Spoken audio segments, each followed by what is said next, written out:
हरि ओम।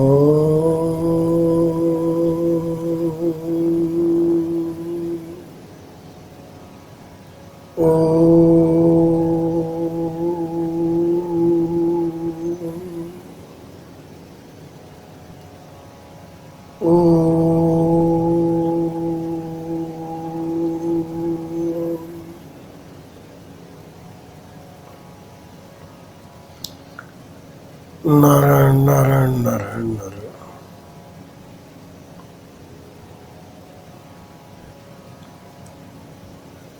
मानव स्वस्थ कब होगा? पहले हम स्वस्थ को समझ लें।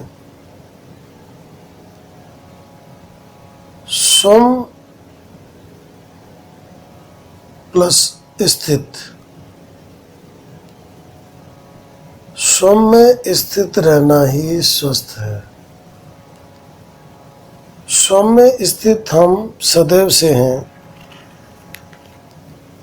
क्योंकि जैसे हम आए स्वम में स्थित ही थे तब आए। इस स्थिति को बिगाड़ा किसने? हमने। किस प्रकार से बिगड़ी, ये चिंतन का विषय है। प्राकृतिक चिकित्सा कहती है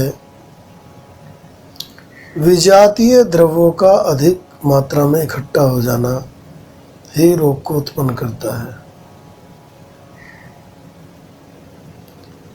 हमारा आयुर्वेद कहता है वात पित्त कफ के संतुलन के बिगड़ने पर रोग उत्पन्न होते हैं।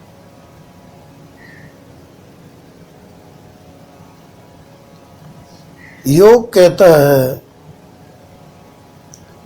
कि मानसिक संतुलन के बिगड़ने पर रोग उत्पन्न होते हैं।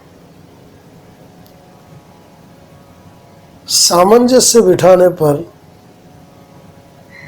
यह तय होता है कि हमारी गलत कार्यशैली ही हमें रोगाणु बनाती है।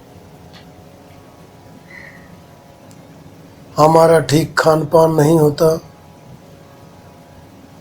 हमारा रहन सहन ठीक नहीं होता, गलत तरीके से भोजन का करना हमारी अनेक रोगों की उत्पत्ति करता है। यदि हम सही से मानसिक अपने आप को ठीक करें तो आधी समस्या तो हमारी वहीं समाप्त हो जाती है। क्योंकि भूख नहीं लगी फिर भी हम खा रहे हैं। क्यों खा रहे हैं? क्योंकि मानसिक संतुलन नहीं है। मन को भूख लगी है, शरीर को नहीं। तो कम से कम हम अपने आप को ये तो सोच लें कि हमें भोजन किस लिए करना है और किस प्रकार का करना है।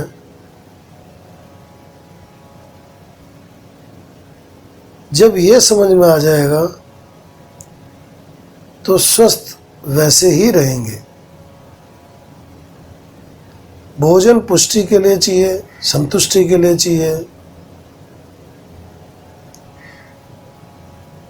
तो उसमें स्निग्ध भोजन हो, गुणों से परिपूर्ण हो, पूर्ण तो हो लेकिन अधिक ना हो। जैसा हमारे यहाँ मित आहार कहा गया। मित आहार का अर्थ है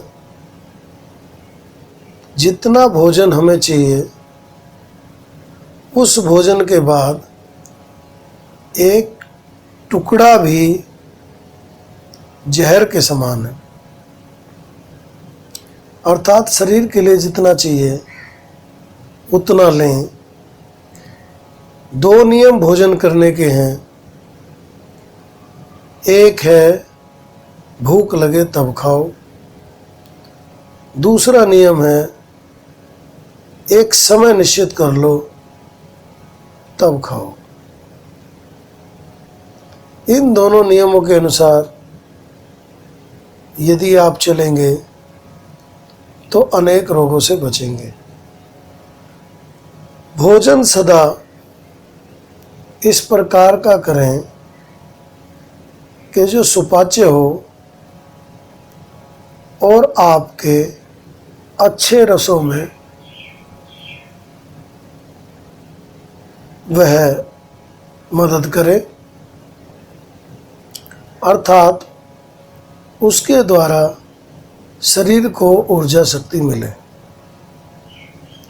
लेकिन यह क्या होता है, अंधाधुंध खा रहे हैं, पता ही नहीं है कहाँ जा रहे हैं, क्यों खा रहे हैं। तो ये सारी समस्याएं जब उत्पन्न होंगी तो आप स्वयं में स्थित किस प्रकार से रह सकते हैं।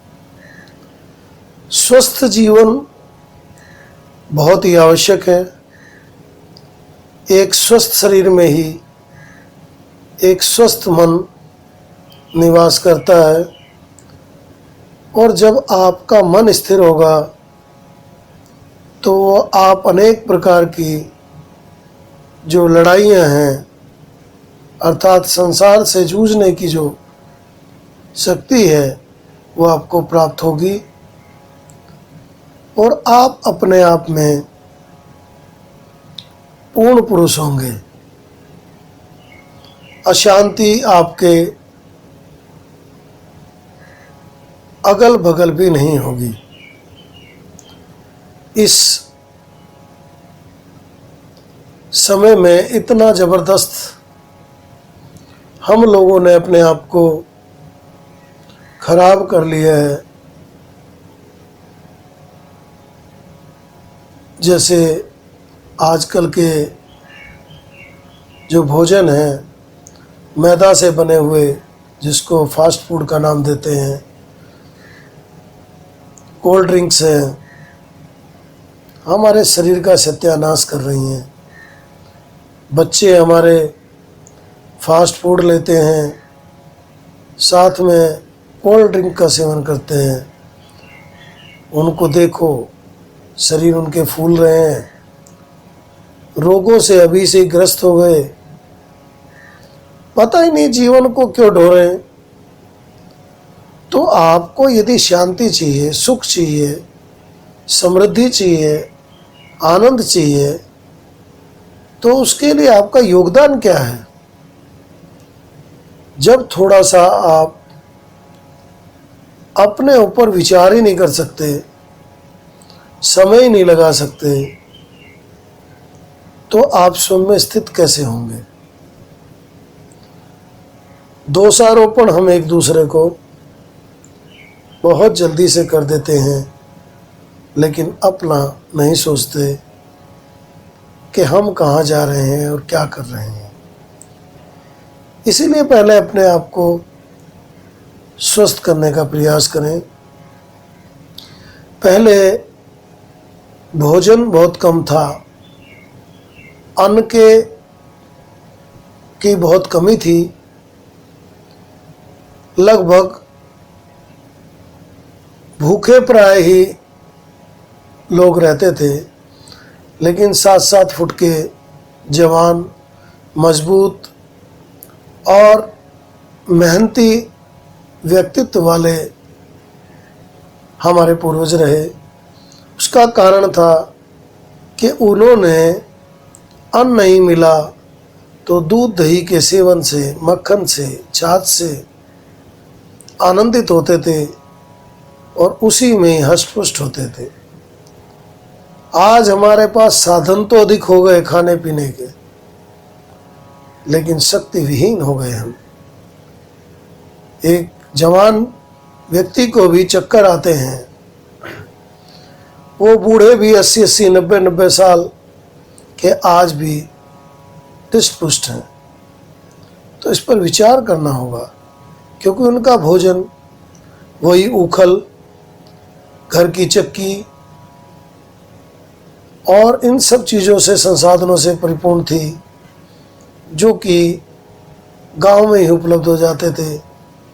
मेहनत भी करते थे और खाते भी थे। व्यापार हमारा सोने चांदी के सिक्कों में था। यदि आज भी उसका आदान प्रदान हो जाए तो बहुत सारी समस्याएं खत्म हो जाएं। हर घर में नित्य श्रुतियाँ गायन होती थी, हवन होता था, वातावरण सुंदर होता था।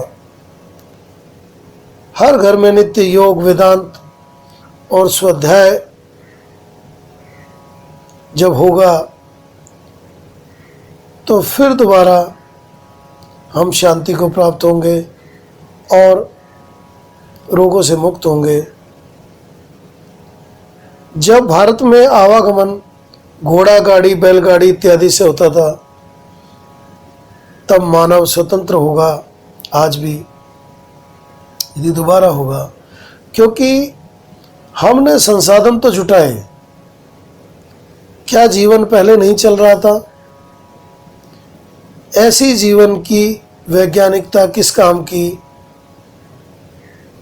आधुनिकता किस काम की, जो हमारे विनाश का कारण हो जाए। आज संपूर्ण जगत विश्व के उस स्थिति में बैठा है कि कभी भी लड़ाई के लिए विश्व युद्ध जैसी स्थिति आ सकती है। तो अशांति से अशांति, अशांति से अशांति क्यों उत्पन्न होती चली गई, इस पर विचार करना चाहिए और अपने स्वास्थ्य का लाभ लेना चाहिए। जब तक आप स्वस्थ नहीं होंगे तब तक संपूर्ण जीवन इसी प्रकार से मिट्टी के भाव बिक जाएगा। केवल आपको अपने विवेक को जागृत करना है। क्या आपके लिए ठीक है, क्या आपके लिए गलत है, उस पर विचार करें, चिंतन करें और अपने जीवन को सुरक्षित करें एवं उस योग साधना के मार्ग को पकड़ें, जिसके बाद आप अपने आप में कह उठें कि जो मुझे प्राप्त करना था वो मैं प्राप्त कर चुका और अब मेरा जीवन संवर गया। आपके अंदर बैठी हुई उस महामाया कुंडलिनी शक्ति को हमको